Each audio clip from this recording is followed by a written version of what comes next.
Welcome to Chezels. This is Bharat Divyang. Here's an example puzzle. It's very simple. There are just three pieces on the board. White needs to move first and checkmate the black king in two moves. Pause the video here and just think about how you're going to solve it. I hope you were able to at least try the various moves, various possibilities. And in case you couldn't solve it, do not worry. This is actually a pretty tough one to solve in case you are at a beginner level, right? The way you need to approach this puzzle is to actually break it down into pieces. The solution is going to look like white making a move, black responding to that move, and then white making the checkmate move. So this is the parts of the solution. Now let's try and think of each one. White needs to make a move, so logically thinking, there are only two pieces that the white can move, the king and the rook. I typically try to take a top-down order, so I'm going to start with the king and look at all the squares the king can move to. So these are two squares the king can't move to because it's the no king's land. So allowing the remaining 5 squares is where the king would move to. And I would never move to these yellow squares because if I move here, the black king would kill the rook and it would be a draw and not really be a checkmate, allowing the king to just move here. So if I move the king here, the only possible move for the black king in this position is to actually move to h8. And if the black king moves to h8, there is not a single possibility of a checkmate here because the only two ways of giving a check by the rook is either by coming here or here. So when the rook comes to h7, this would be a bad idea because the king can just kill the rook, thereby leaving the game as a draw. Which means the only other move possible would be the rook moving to f8 and giving a check, which in this case would just allow the king to move away, thus not solving a problem of finishing the game in 2 moves.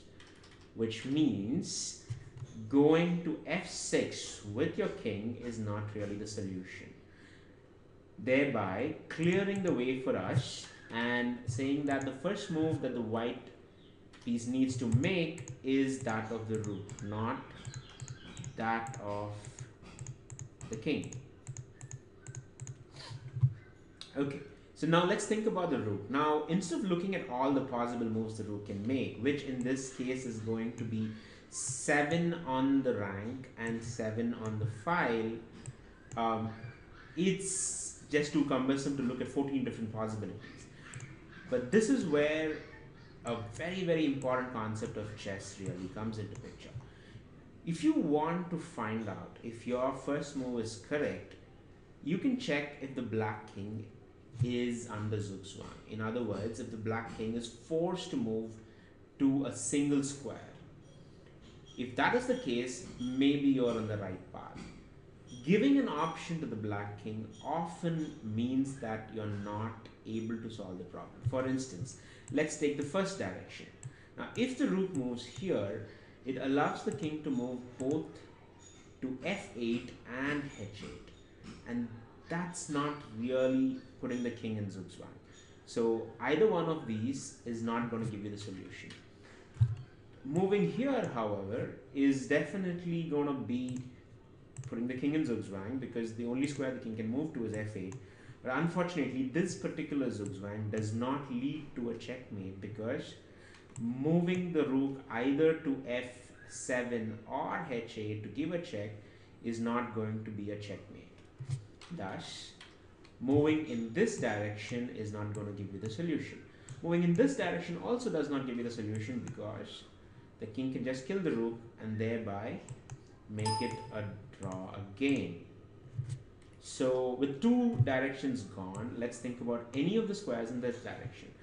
So let's say you move it all the way to the extreme, which is a7, and the king actually is not in Zugzwang any longer because he's actually he can move to either of these green squares, which is f8 and h8, thereby not allowing you a checkmate, right? So in this, if he moves to h8, it will be a checkmate, but of course he's going to move to f8, and giving a check at this point is just going to allow the king to escape.